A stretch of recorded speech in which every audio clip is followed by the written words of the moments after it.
Sessions announced yesterday that he plans to testify before the Senate Intelligence Committee on Tuesday, saying in a statement, in light of reports regarding Mr. Comey's recent testimony before the Senate Select Committee on Intelligence, it is important that I have an opportunity to address these matters in the appropriate forum. The Senate Intelligence Committee is the most appropriate forum for such matters, as it has been conducting an investigation and has access to relevant classified information.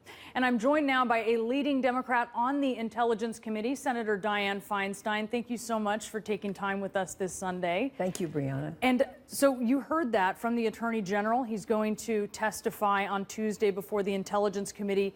Is that going to happen, and is that going to be public? Don't know whether it will happen. Don't know whether it's going to be public.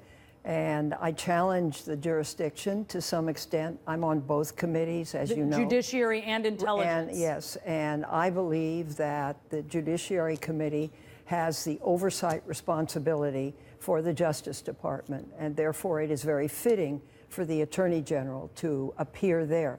I've written 2 letters to Senator Grassley suggesting that. I've pointed out that his predecessor, Mr. Holder, had a hearing of oversight in June of the first year of his term.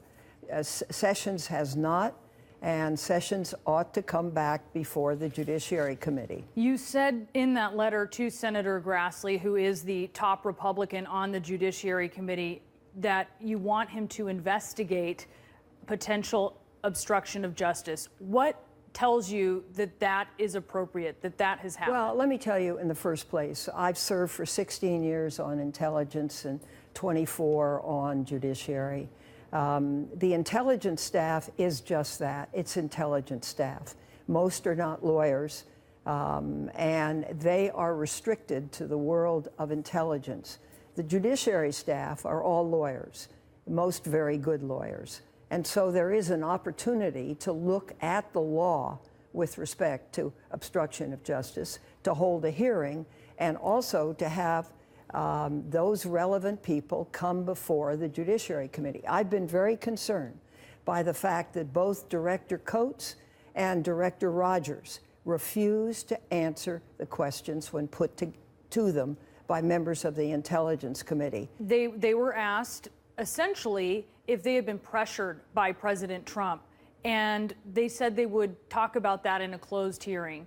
Have they spoken in a closed hearing to senators? Well, no, they were not in a closed hearing. The closed hearing that afternoon was just with the former director of the FBI.